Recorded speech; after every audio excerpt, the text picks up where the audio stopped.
The seller sent me this product to review, and I thought that I would show you everything that comes in the box, how to install it, all of that.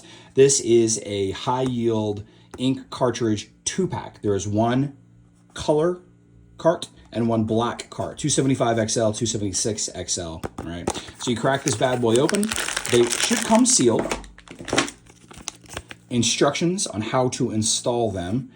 Remove the plastic clip. Remove the plastic clip on the cartridge. And before inserting the cartridge into the printer, remove the seal tape on the cartridge. Insert the cartridge into the contact slot until you hear the click sound. So I've got it out of the package now. We just slide this out. We remove this tape, right? Just very clearly says pull. That will expose the head of the cartridge.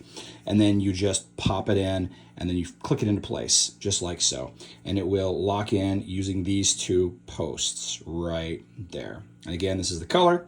And then we have the black one right there. For the sake of scale, here's a can of soda, right? Just to kind of show you what we're dealing with as far as size. So thanks again to the seller for sending me this product to review. We will get this installed right away and run through the testing.